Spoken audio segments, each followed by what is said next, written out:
warahmatullahi wabarakatuh. Nepangkeun nama abdi Ganis Hindiansah dari kelas 11 TKJ hiji.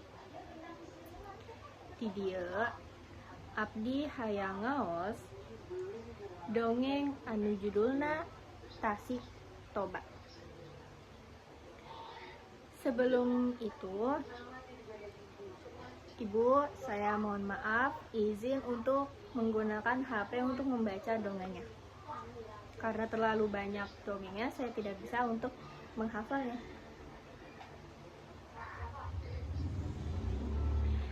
Supados teminceun waktos, abdi bade ngawitan ku dongeng nyaeta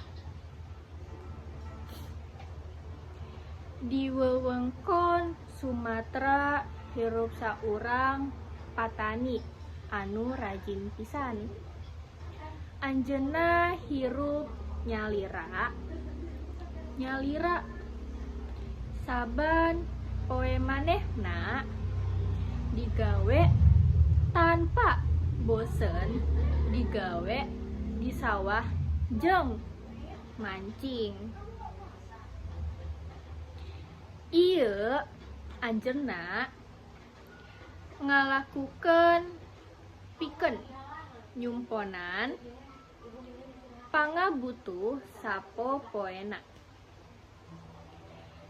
Hiji poe patani indit kawalungan deket tempat cicingna manehna boga maksud trek neangan lauk poena poe ieu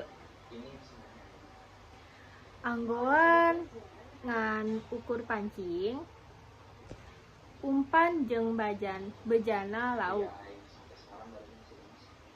langsung kawalungan. Sanggeus nepi kawalungan patani langsung ngalungkeun pancingna begini. Bari ngadagoan lauk ngadahar pancingna patani ngadoa, ya Allah, mugia dinten ieu abdi tiasa seueur lauk sakedapan sabada salat di masjid. Kait nu dialungkeun tadi semu oyak-oyakan langsung ditarik patani kacida bungahna sabab lauk anu dimenangkeun kacida gedena jeung endah pisan. Saatos ningali lauk anu dicandak sakedap patani kaget pisan. Tetelah lauk anu ditewakna bisa ngomong.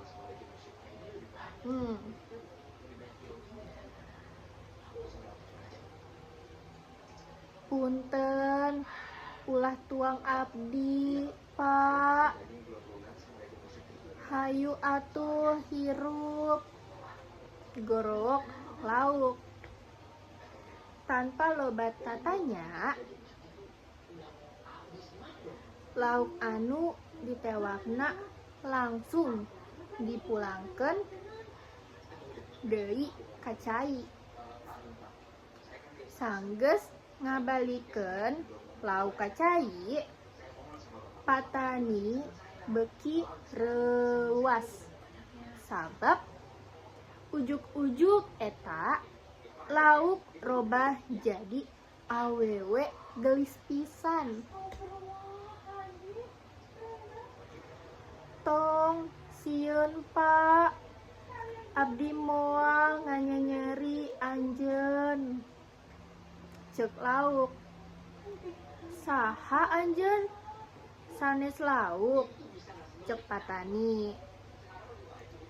Kuring putri anu dikutuk sabab kuring ngalanggar aturan kerajaan?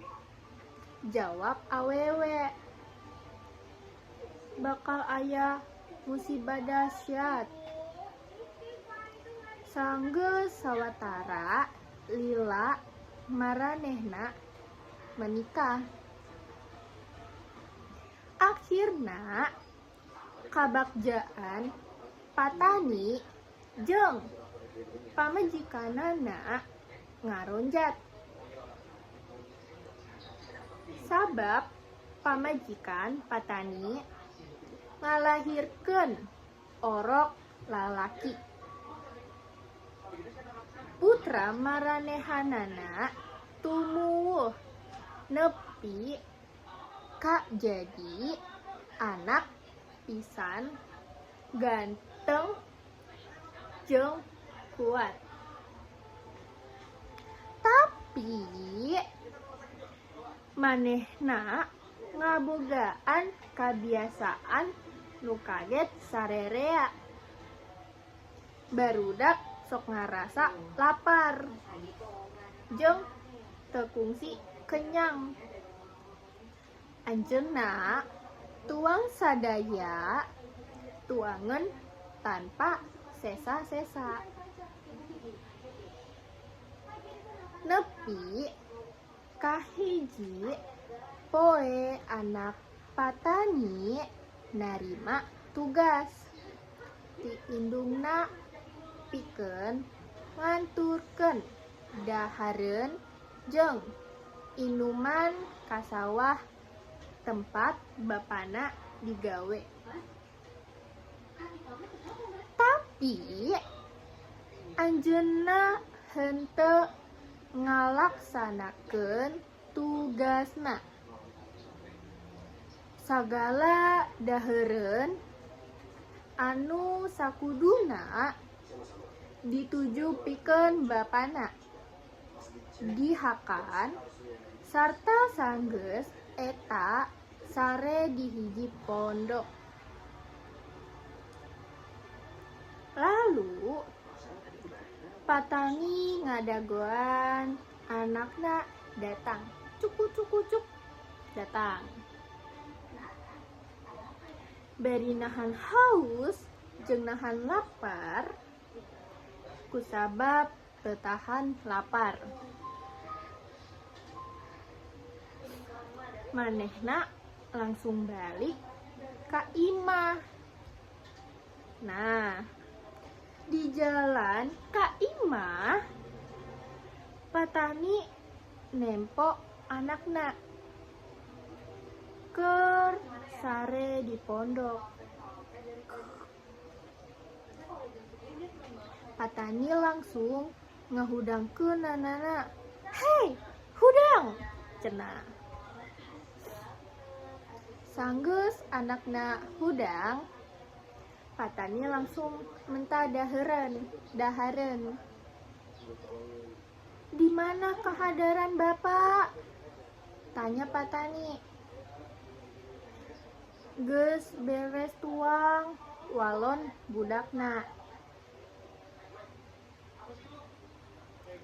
Kalayan nada anu luhur, Patani langsung nyentak anakna.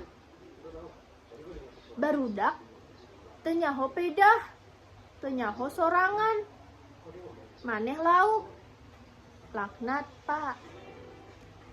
Tani teu sadar geus ngucapkeun kecap larangan ti pamajikanana. Sanggeus Patani ngomong kitu, guat pamajikan jeung anak-anakna ngiles tanpa jejak. Tina tapak sampeupeuna, ujuk-ujuk caina kacida gedena. Cai ngalem, kacida luhurna tur. Lega nepi kau ka ngawujud hiji danau. Sarta pamustunganana ngau hiji danau Tasik eta akhirna katelah Danau Toba atau yang disebut Tasik Toba. Jadi sampai sini saja dongeng yang bisa saya sampaikan. Mohon maaf kalau ada kekurangan kata dan salah kata dari saya. Sebelum itu mohon maaf Ibu, saya telat mengirim tugas karena saya dan teman-teman saya juga baru ingat kemarin, nggak kemarin banget tapi kemarin-kemarin. Jadi sebelum itu mohon maaf Ibu dan mohon maaf lahir dan batin. Wabillahi taufiq wal hidayah. Wassalamualaikum warahmatullahi wabarakatuh.